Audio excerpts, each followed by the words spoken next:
Let's go project! How do you claim he made her think that? How was the song recording played? I intend to explain that too, of course. What? The answer lies somewhere in the Yorker Pool Visitors Corridor. Marlon Rhymes played the song recording by using this! Clearly he used... whatever this thing is called. It's called a loudspeaker, boss. A loud speaker. You know, like Apollo. Oh. Well...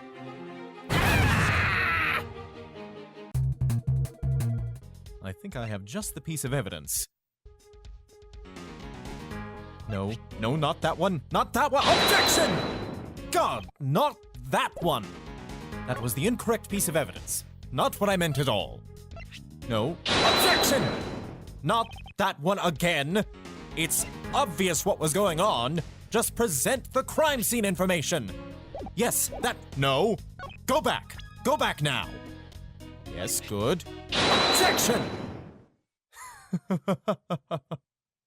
I'm terribly sorry, Agent Lang.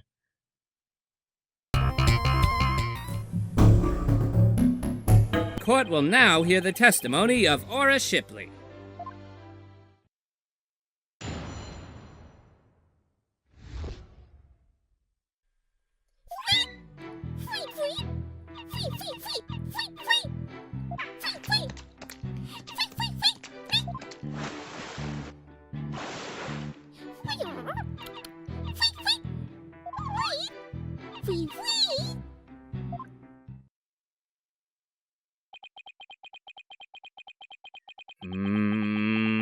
Mr. Right. Someone who's actually alive is pretending to be dead. And there's only one person it could be.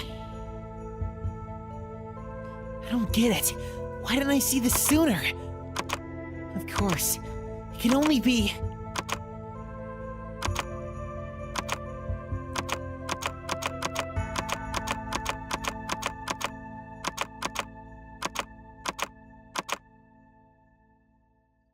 you. Junko Enoshima!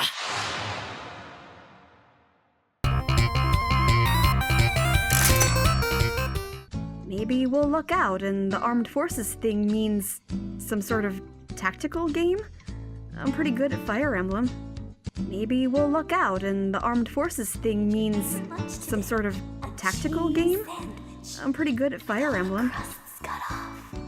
I'm pretty good at Fire Emblem. Well, we're about to find out. Follow me. Hey, why don't you try casting your spell on me? Huh? What spell? The usual. Revive. Huh? But... Revive is a spell for healing life-threatening injury. She knits her brows and, after thinking for a second, stares at me sharply. Maybe I can stab you first. No! Professor Poe glances at us, half suppressing a laugh. And I just want to try feeling your magic directly with my own body. It doesn't have to heal a real injury. You want to feel my magic with your body? Hans, I'm just 15. It's not like that. You and Aretha will be the death of me, you know? This is for science. Ah, well, if it is for science, then anything is okay. I wonder whether to comment on such unsound logic, but decide against it. Okay, lay it on me. I stand in front of Elise and take a deep breath. She lightly puts her index finger on my chest with her eyes closed. Amplify. At the moment the spell is cast, I feel something like a gentle breeze, but without the air movement, lightly cooling my whole body from my skin to my internal organs, leaving a peculiar but not unpleasant tingling sensation. How was it? It felt like any other healing magic. Let's try it again. Okay. She touches my chest again with her index finger. Amplify. Still the same. Try doing it differently. What do you mean by differently? I don't know. Just try anything. Okay. Amplify. Not good enough. Think about something else. Imagine that your magic had evolved into something unique, something original. Okay. Amplify. Still no good. Try something different. Different. Got it. I'll try it. Elise accumulates her mana again and... What? This aura, what is this? This is not the normal compassion aura. There is something different about this compassion that I've never felt before. Like there's a lot of determination in it. There's fortitude. From the spot where her finger touches my chest through the thin fabric of my shirt, I feel a certain kind of warmth spreading to my whole body. It's a wholly different sensation from the cool breeze I felt before. In a few seconds, the warmth starts broiling. The temperature rises up. My body feels a burning sensation. Huh. Summon! My body combusts in a blaze. Ah! Hot! Franz, you're on fire! Summon! With the speed of panic, I cast water to douse the fire. My clothes are completely drenched and dripping water to the floor. Now that I think about it, I could have cast wind to blow out the flames without soaking myself. Franz. I thought your compassion aura was different. It didn't occur to me that it felt a lot like courage. You told me to do something different, so I unconsciously, I swear it wasn't intentional. Honest.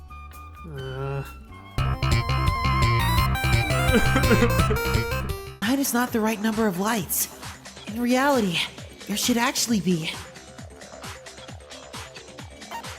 10 lights! Given what we know, 10 lights should be lit. That's the only number that makes any sense. Why wouldn't? 9 makes sense. Think back on who we've lost so far, and I'm sure you'll see why. Yes, the answer lies in everyone we've lost. Mizuno was the first victim.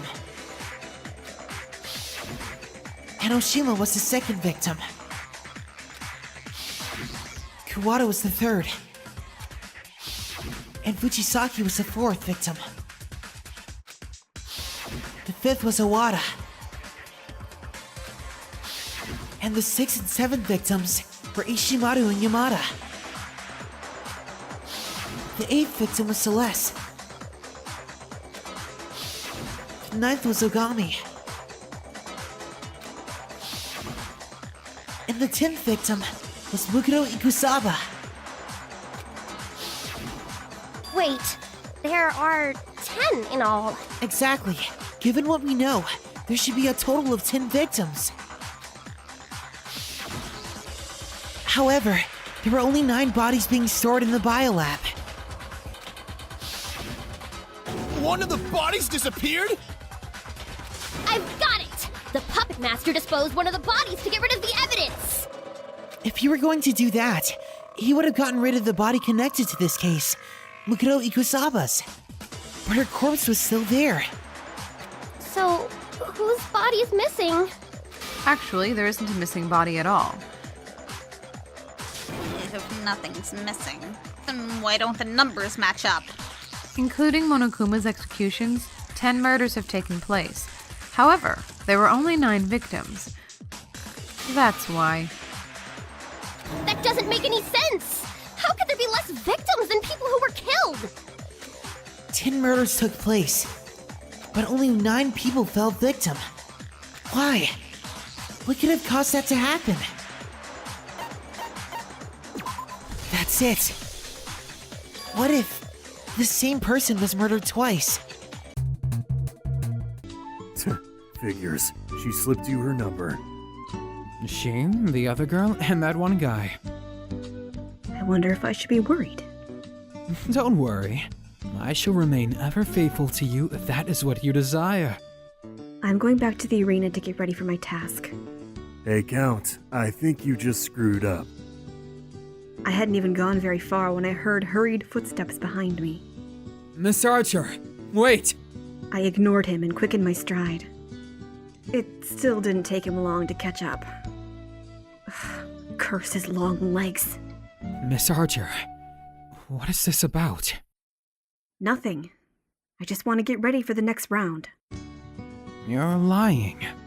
And you'd know all about lying, wouldn't you? He suddenly stopped, and I used the opportunity to put more space between us. A few moments later, I felt a hand grab my arm. Hey, wait. What did you mean by that? Let go of me. I jerked my arm away and he let go. Miss Archer, I've never lied to you. I may have twisted words to my benefit, but I've never lied. Not to you. It doesn't matter. Miss Archer. Let's just get this next task over with, okay? As you wish.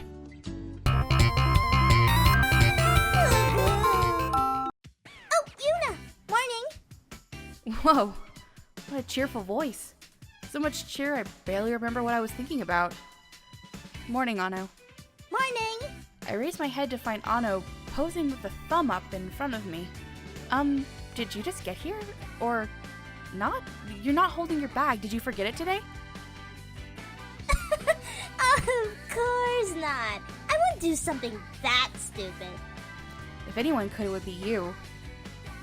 I came a little early today. I was playing around a little.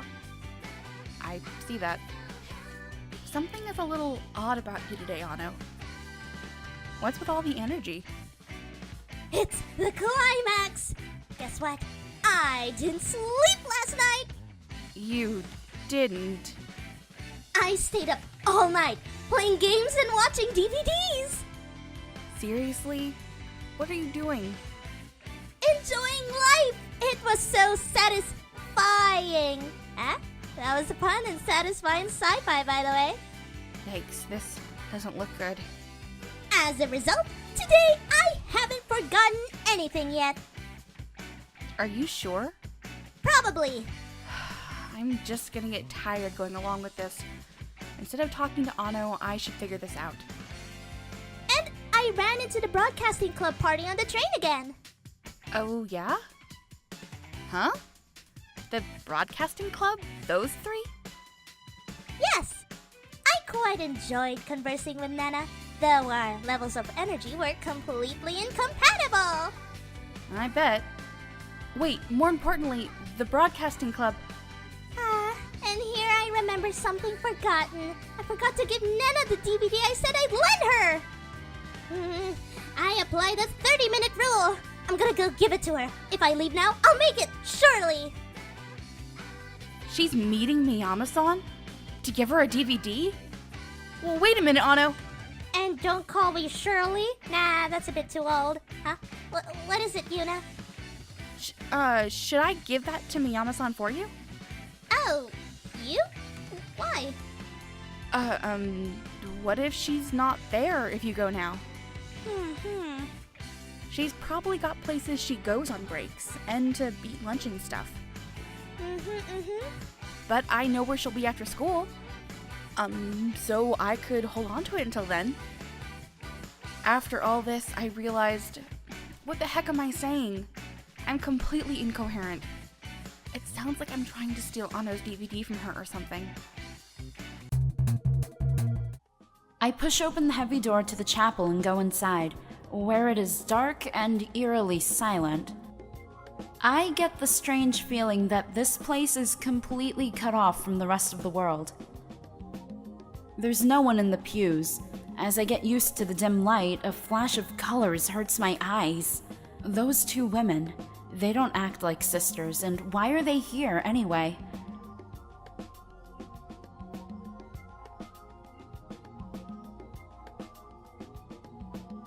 Hey there! Welcome to the chapel. You're here to perform an alteration of the soul? You're that... what was it again? Odd. I can't remember the last time I forgot something. Well, it's not like the details matter, and the more test subjects the better, I always say. Welcome to the Eden of the East. I assume you're here for an alteration of the soul? Alteration of the soul? What is that supposed to mean? Realizing I have no clue as how to answer, she continues talking. You don't know what the alteration of the soul is, but you came here anyway? Amateur. Hey! Alteration of the soul? What is it, you ask? Simply put, you link your soul to your servants. When a master's rank increases, we can strengthen the link. That's done by hacking into each soul and choosing what to improve. Oh, I get it. Okay. Well, it's like my sister said. My job is to perform alterations made possible by various events. Sister? Are these two really related? I was about to ask if they were really sisters, but a sudden wave of hatred from the two stops me. You get the gist of it, right? If you want to do an alteration of the soul, let me know. As for that creature over there, she's totally useless. Like 8-track tapes, the C prompt. And you're lower than dirt. Don't screw up or the moon cell will come down on you. Again. How many times do I have to tell you that the master was at fault? That time. They specifically told me to do quasi-legal alterations, so I added a few extra skills. Laugh now, but it wouldn't be funny to the one who lost because of your towering incompetence. Listen well, girl. If you value your life, do not put any trust in that thing's abilities. If I were you, I'd stick to regaining the spiritual statuses your servant may have lost. Right. I pick Mr. Bandages. Show us your stuff, Ace. Right. This one's in the bag. And for once, I agree. Good luck, Mr. Bandages. Huh. I don't need luck. We watched as Mr. Bandages and the other team's representative took their positions with a ball balanced on their heads. The remaining members of each team are free to try and distract those participating, as long as no actual physical contact is involved. Sounds fun. Is that really fair, though? I mean, I'm sure Mr. Bandages can win without us, just... Look, Mr. Bandages, your boyfriend has so much faith in you. What? You've got it wrong. He's not the boyfriend. Although, if you really want to play games, why don't we show you a real workout after this event is done, of course. Mr. Bandages just pointedly ignored the conversation and stood straight and tall. His opponent, on the other hand, was wobbling back and forth in an effort to keep the ball on his head.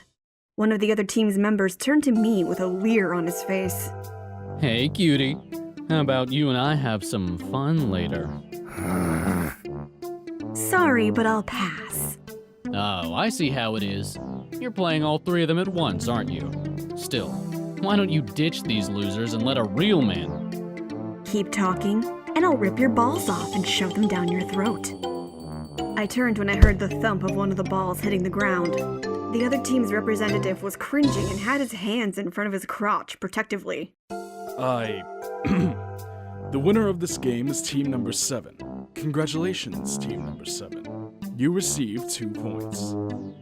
Mr. Bandages took the ball off his head and looked at it in deep contemplation. He suddenly looked at me with a glare. He does not look happy. Why? We won. I felt an arm settle across my shoulder and turned to see the leery guy from earlier. You caused my team to lose, but I guess you can make it up to me. I don't mind feisty. You're welcome to grab my... I heard a sudden whoosh as a ball came sailing past my head and smacked straight into Mr. Leary, causing him to fall backwards. Mr. Bandages, what are you doing? What? It slipped.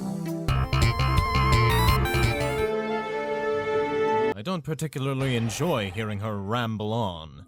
Oh, Wendy, old bag, and Mr. Edward, they are in love because Mr. Edward's really weird. Objection! He checked that he'd entered the right numbers, took a deep breath, and pressed the E button. It only took a moment. What? You've got to be kidding me. There was a click. And with a heavy clunk, the lid of the coffin slid off onto the floor. Someone sat up from inside. Snake! You... Why? Those voices.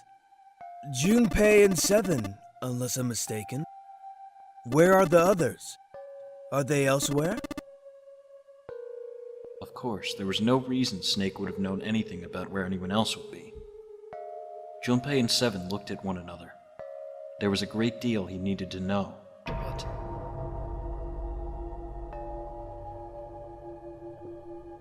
They had to tell him something, however, so they began to talk. Snake explained to them how he came to be locked in the coffin. Apparently he had been hit with some sort of knockout gas, and Junpei and Seven explained what had happened to the rest of them. There was one thing, however, that neither Seven nor Junpei could bring themselves to say. That Ace had killed Clover. They feared that if Snake knew, he might well go insane. They decided as much by a look the moment Snake had climbed out of the coffin. Snake's story explained frustratingly little. Zero's true identity was a mystery, as were his intentions. Why had Zero put Guy X in Snake's clothes? If Zero had left a note for them to say the nonary game had been played 9 years before, was there some connection? Junpei put the question to Snake. His answer was less than illuminating. What are you talking about? I apologize, but I have no idea what you're saying. It seemed as though Snake was perhaps not being entirely honest, but that knowledge did Junpei and Seven little good. No matter how many times they asked, he insisted that he knew nothing. It was becoming clear that Snake wouldn't give in, and every second they spent asking him was a second wasted. Their time limit was fast approaching. Snake's release from the coffin had changed nothing. They still needed to follow Ace as quickly as possible. However, they stood in silence, the overpowering atmosphere of the chapel almost stifling.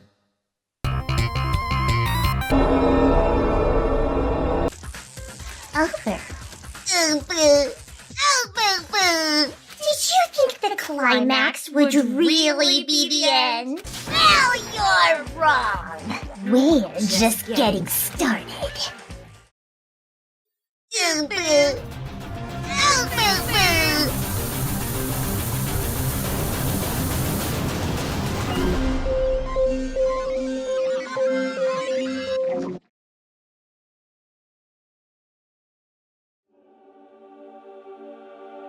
I've been waiting.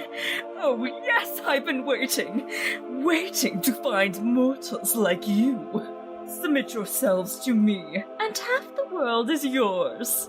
I've already prepared titles for the real estate.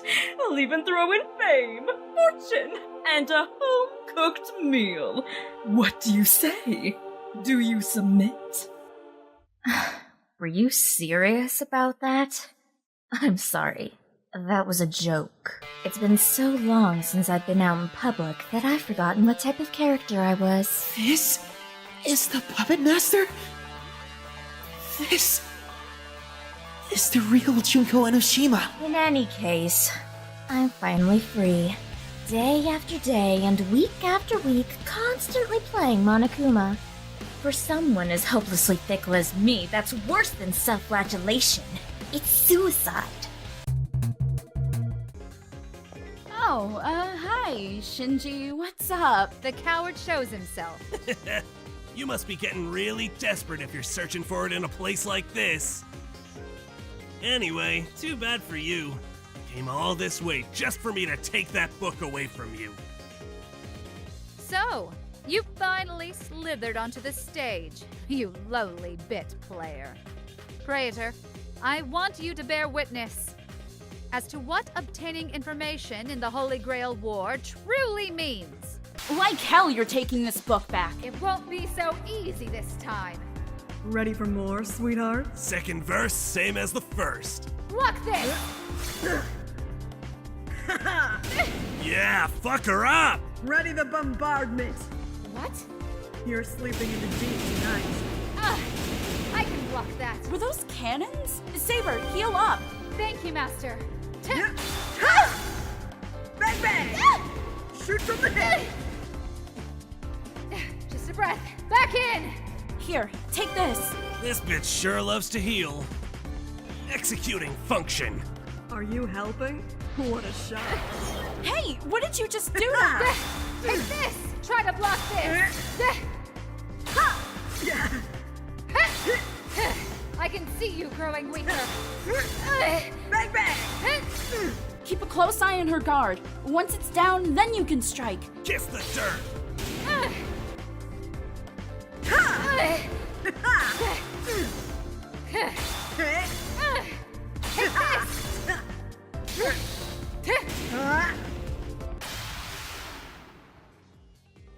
No way. How could I possibly get hurt? Don't get cocky, kid. Either way, the Seraph is watching, and I'll be victorious in the end. Everything is falling into place. Let's begin. Hi. Hello. You aren't worth the time of the great Byakuya Otome. Not long after arriving at this academy, we met Junko Onishima, the ultimate supermodel.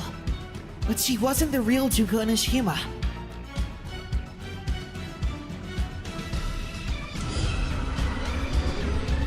The girl who stood before us then had switched places with Junko Onishima. She was the 16th student, Mukuro Ikusaba.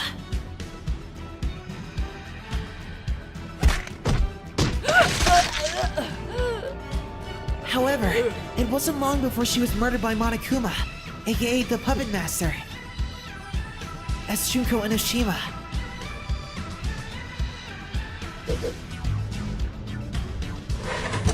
Having preserved her body in the biolab, which serves as a morgue, the Puppet Master made use of her again.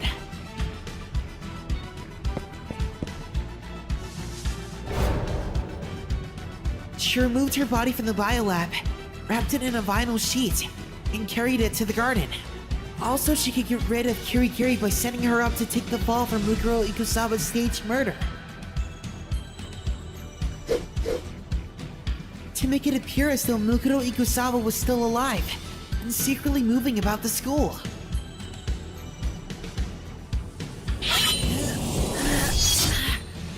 Who are you? The Puppet Master hid her face beneath a mask, and plotted to kill me. Hey. Who is that? Then, having burned the image of that mask into my mind, she fled my room.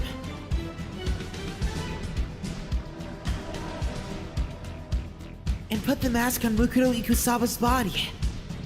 To make me think that Mukuro Ikusaba and the person who attacked me were one and the same. So we would believe that she had just recently been murdered. Another What the dead hell is body? this? Wow. No, wait! Oh fuck! Whoops, I guess I shouldn't have dropped the F-bomb! And finally, the Puppet Master planted a bomb on the body so she could destroy evidence. So she could hide the fact that the body, that Mukuro Ikusaba and Junko Enoshima, the person we all met in the beginning, were the same individual. This is the truth behind Mukuro Ikusaba's murder. And the person who orchestrated it is the person who controls Monokuma, the Puppet Master.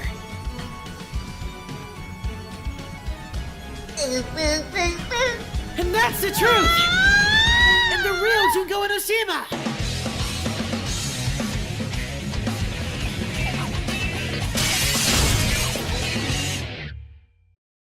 How's that? That was everything there is to know about this case. Have you had enough? The fury in his eyes is like fire. There's nothing you can do now. Cede the match to me. No. What? What happened? A pair of hands fly in front of me. They've been severed at the wrists. They're splattering blood everywhere. Frederick's right arm is raised. There's a cleaver in his hand. Why is he holding a cleaver? Everybody knows classic weapons are useless in a magic battle. I'm gonna have to finish him off after all. He's unbelievably stubborn. I gather my mana and focus my intelligence. Summon! Nothing happened. What? I can still feel mana inside me. Jets of water should be shooting out of my hands, but my hands. An intense pain rushes through me all at once from where my magic should be emanating from. My hands. This can't be real. My hands. They're gone. My magic? Gone. I'm no longer a magician. I'm no longer human. No.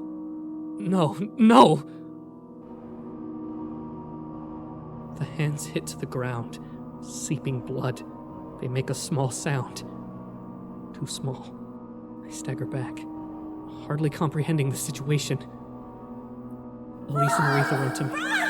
Their mouths are moving, but I can't hear anything. Elise, I'm sorry. I can't help you fix that piano. I can't be a mage anymore. I'm sorry to you too, Aretha. I can't drive you around in a carriage. I turn away from them, and then I run. I run past the police and the Libertins. I run through the streets. I run. And I run. And I keep running. I run until I don't know where I am. I run and I don't know where I'm going. But I keep running. And running. And running. Until I realize that I'm not running anymore. I'm dying. Hurts. Pain. Magic.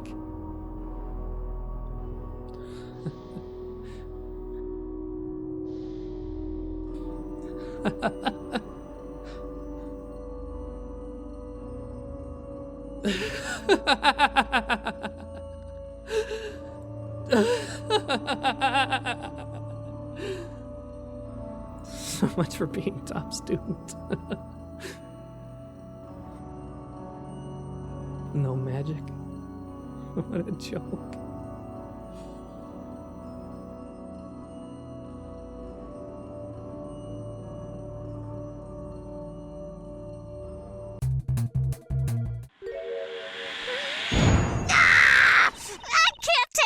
Inside that stuffy head anymore. You're... No! Why her? Why here? Why now? I first met this woman 3 years ago. She was a witness in one of my cases. She has since gone out of her way to pop up unexpectedly and cause me great grief. Edgy poo! Oh! Why couldn't you understand what I was trying to tell you? I mean, really? I was trying so hard to keep the kids' dreams alive by staying in character. But you couldn't pick up what I was trying to convey to you.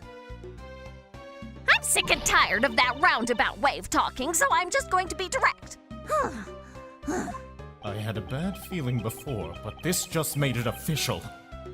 Today has gone beyond the typical not my day into the realm of waking nightmare.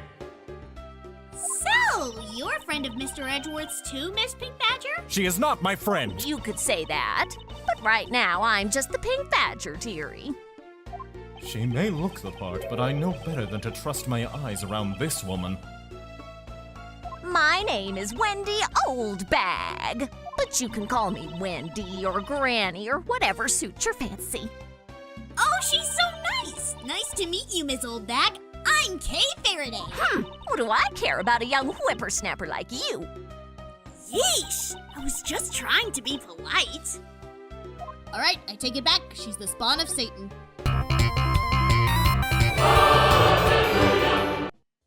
There's something going on in the garden.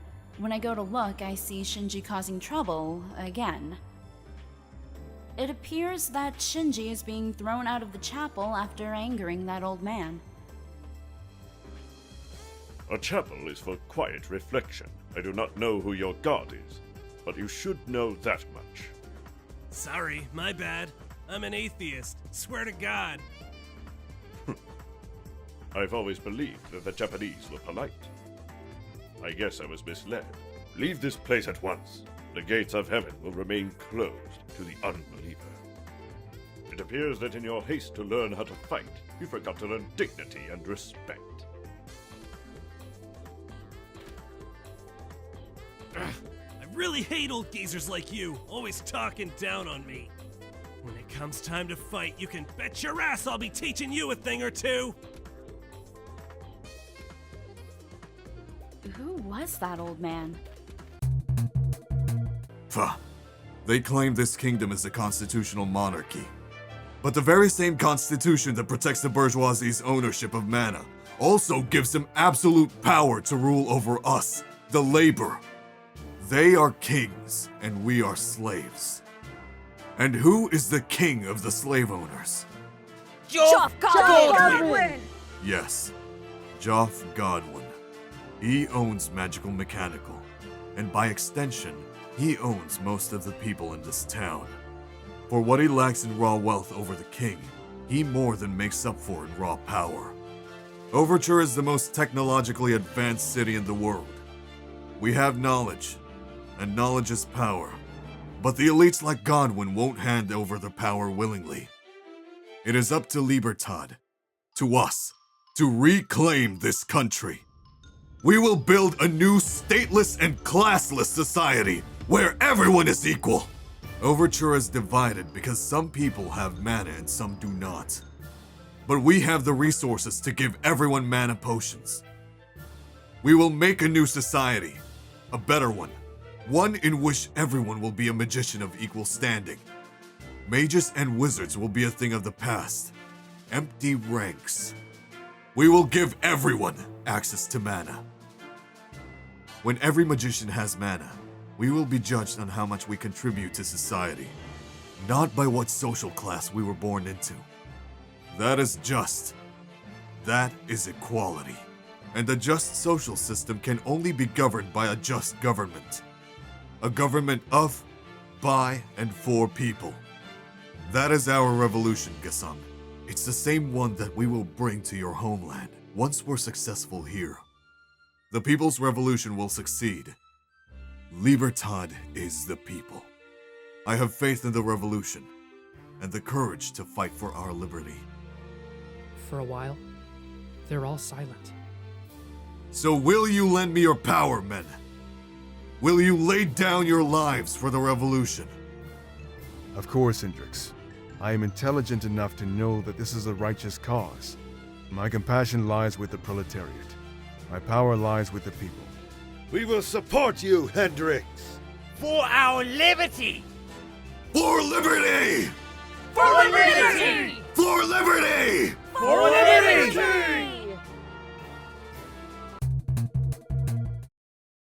Mr. Nick, I found them. I found some videos like you described. Also a heap of weird internet memes. You did? Thank you, Miss Faye. Just as I suspected. How did Marlon Rhymes get Orla to do those tricks? I will now show you with Mr. Rhymes' own waterproof Nokia. His cell phone? Are you implying that he used an app? Ms. Faye, see if you can issue Orla a command. Me? Can I do such a thing? You might be able to if you play a video with a whistle signal on it. If there's a video of the lifesaver trick, please play that. Before you do, though, please put the practice dummy in the pool. The practice dummy? Alright. In it goes! There, it sank to the bottom. Now we'll play a video.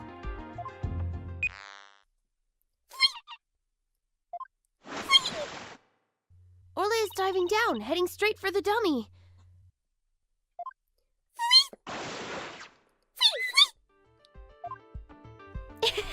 What a smart girl you are, Orla.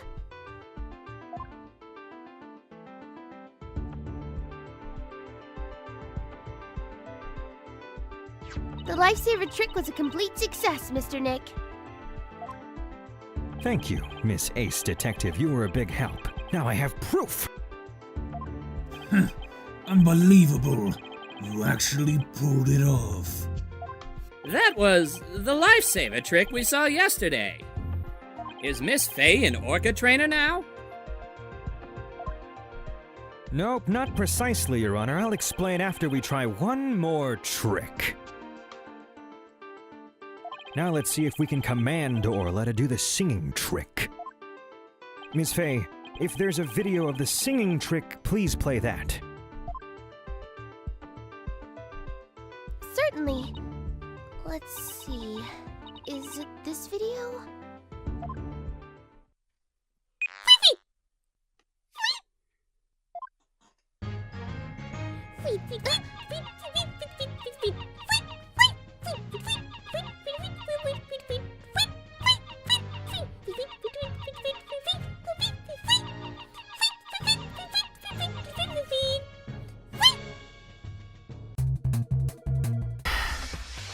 Okay, fine. I'll show you. Show me what? Proof that it wasn't me who attacked Maggie, of course. Having said that, Gary.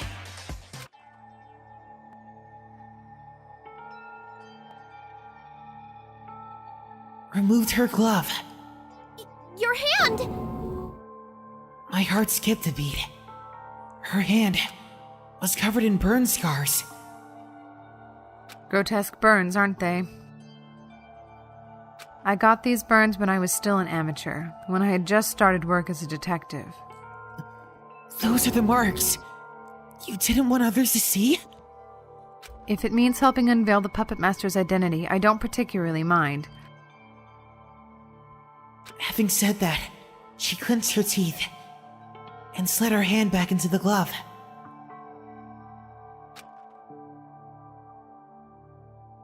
Those scars should be sufficient evidence. I feel foolish. Why did I come here? My fists are shaking. Ha! I just came to give her a way out of your stupid experiment so she won't have to deal with that piece of trash piano that anyone with half a brain knows will never make a sound again! For a moment, there's only silence. I can see surprise on both Franz and Elise's faces. Elise scowls and looks away. What am I doing? I'm upsetting Elise. Elise, who I worked so hard to please. Then, Franz explodes in anger. What? Didn't you convince Lord Godwin to fund my research because you wanted to support it? Right. I am supposed to act as if I wanted to support his research. But he is really making my blood boil. I can't even talk to Elise without him interrupting everything. Ah, fuck it! Oh, whatever. To hell with this peasant and his research project! Support your research? Why would I? Who gives a damn about this project? A compassion magic machine? Ha! The very idea is laughable. You? Besides, what are you even doing? From what I've seen, Elise has been doing all the work. Tell me, if she is somehow able to get the piano working again, why should the conservatoire graduate you instead of her? Seriously, they'd have to give her a degree and declare her a mage, not this simpleton whose only job is watch her. Franz doesn't only watch Hey, me. this is a highly rigorous scientific experiment. I have to do calculations, analyze the data. This is my theory to formulate. Magical science is not just about casting magic spells. Oh yes, I'm sure you'll have quite a difficult job coming up with a theory about how compassion magic continues to work in the same way it always has. Guys, please calm down. Oh, and you're one to judge me. What about you? You, with all the money in the world, choose to waste your life playing games. Games? What games? Your sorcerer matches. What sort of person spends their time smashing crystals? When is the last time you did anything that actually contributes to the society? What? The only reason people put up with you is because you're the son of Lord Godwin. You're one to talk. The only reason people put up with you is because you're a student of a famous professor from the conservatoire. We glare at each other with fury in our eyes. Please stop fighting. Let's talk about this calmly, okay?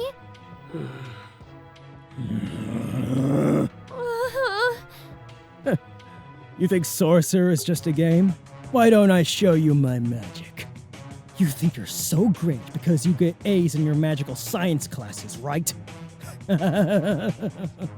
Well then, you must be pretty powerful. Show me what you got. Come on! Stop bickering and fight me like real men! Despite his wild, glowering face and shaking shoulders, Franz doesn't say anything. What? Are you scared? Ha! When push comes to shove, you don't have the balls to do anything. You're all talk. You academics are all the same. Stop this. Stop! Nana! We were just looking for you. Ano addressed Miyama-san before I could say anything. At the sound of her voice, Miyama-san turned around and Ichiki-san and Futano-san with her. Ano. It's been a while. It's been since the day before yesterday, I think. Did I see you the day before yesterday? I heard you on the broadcast. I'm not gonna fall for it. You won't trick me into mentioning we saw each other this morning and yesterday. Is this conversation real? At least I'm not so tense anymore. Ano-chan, Tomi-chan, hello. Heya, Umi-chan, Sasa-chan. Hello. I returned Ichiki-san's greeting. From next to her, Futano-san also gave me a little nod. Nana, I brought the DVD I said I'd lend you. Oh, really? It's rare for you to bring something only 3 days after saying you will, Ano. Just leave it to me. But, you know... Huh? Wait a second, Ano. It couldn't be... I forgot it in the classroom. I thought so. Wait a minute, Ano! I'm at a total loss. We can't stop her if we don't have the DVD we were supposed to be giving her. I was too careless. I should have checked to make sure Ano had the DVD with her when we were leaving. What do? How do we stop Nana-san? Get Ano to go back and get the DVD? Have her wait here? Will that work? The moment I was about to propose that... Sorry. Could you come back to my class? I'll give it to you. Whoa! Ano, isn't that asking too much? I kind of get the feeling Miyama-san isn't going to want to go to the trouble. She might just leave. I was starting to get nervous thinking about it. Jeez, what am I supposed to do with you, Ano? Sure, I'll go with you. Huh? I didn't expect that answer. I bet you'd just forget again if I asked you to go get it. You've seen through my plan. Huh? What? Is this gonna work? It couldn't be that easy, could it? Hey, Nana! See, there's Ichiki-san. They're going to the inner building for club activities, right? She won't just let Miyama-san leave, right? Sorry, Umi. There's stuff I want to use for our show on that DVD. If I don't bring it now, who knows when I'll be able to. Sorry for the trouble. Well, if you have to. You know how to use the voice recorder, right? Good luck with the interview. We got it. Come back after you borrow the thing, okay? Sure. I'll just borrow her then. Hey, I'm the one borrowing. Huh? Well, I'm glad you haven't given up. How do you plan to clear up this problem you've gotten yourself into? Junko and Oshima is unmistakably dead, and Mukuro Ikusaba is also unmistakably dead. So they're both dead, dude? We're the only survivors! What about flipping the problem on its head? Huh? Flipping it on its head? Assuming Junko Enoshima is alive, how did she manage to survive? How she survived? I confirmed it myself, so I'm positive she's dead. If she's still alive, despite that, then does that mean it wasn't Junko Enoshima who was murdered? That it wasn't Junko Enoshima, but someone else? Using some sort of trick.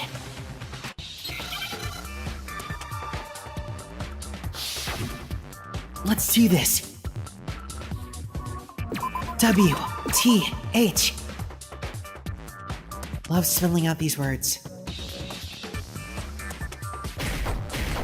S.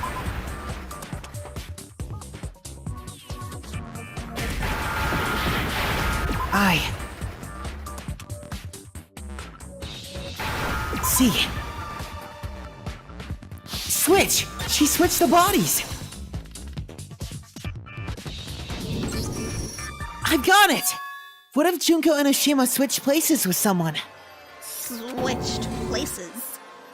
What I'm saying is, she switched places with someone before being killed. And that someone was Mukuro Ikusaba! Standing in front of them were Ace and Lotus. Ace still held the revolver in his hand. It was still pressed hard against Lotus's temple. A small dark bruise had begun to form near the tip.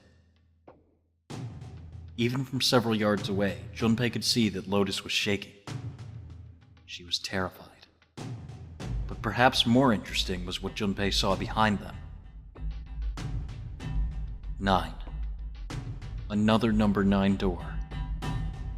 But why? Why was there another one?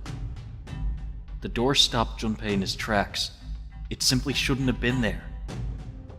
As his brain finally began to consider why, the whine of a warning klaxon filled the air, drowning out any thought. Warning! Warning! Emergency incineration command has been acknowledged.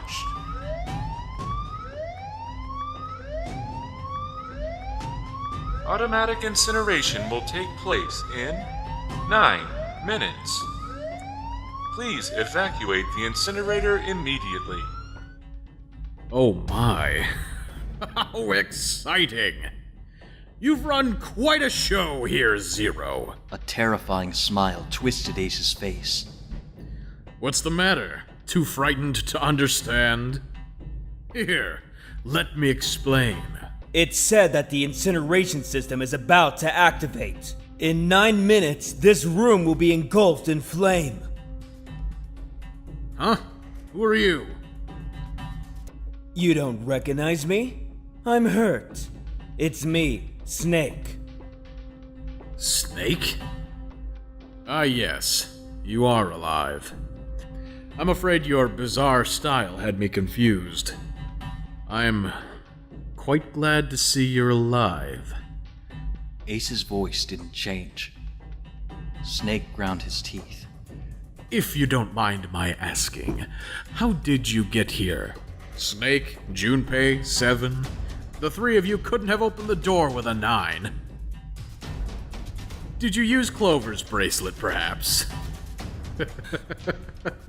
What?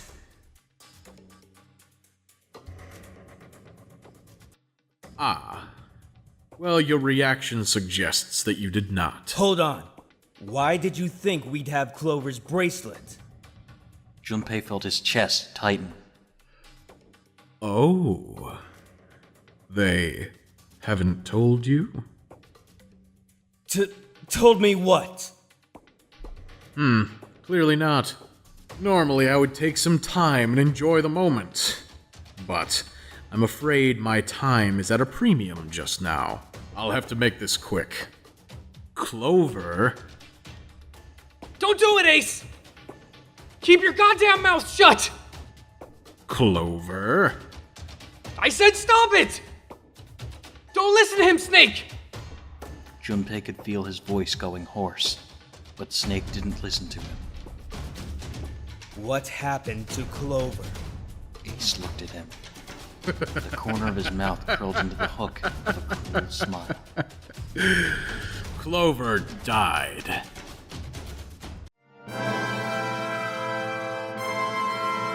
My gravity attack amounts to little more than a distraction for this monster. However, when you're fighting against a similarly crazy monster, even a small distraction can prove extremely fatal. When the man looks up, the female devil is already towering over him, a hand on his head, her empty, cold eyes peering deep into the man's eyes, as though it were piercing his soul, like a grim messenger come to deliver ultimate judgment. Her eyes are empty as the great black void of the death sentence she holds in her hand. But then, this grim reaper smiles, a devilish smile. It feels like this moment is frozen in time, but the man would only need a moment to escape. In fact, this moment, like every one before it, is gone before it's begun. Summon!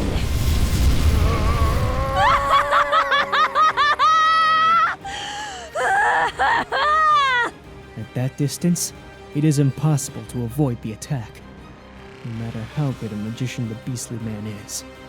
After a grandiloquent display of high-level magic, the battle ironically concludes with fire, the most basic of basic courage magic. It is simple, but effective. A simple hellfire. Let's go! Project!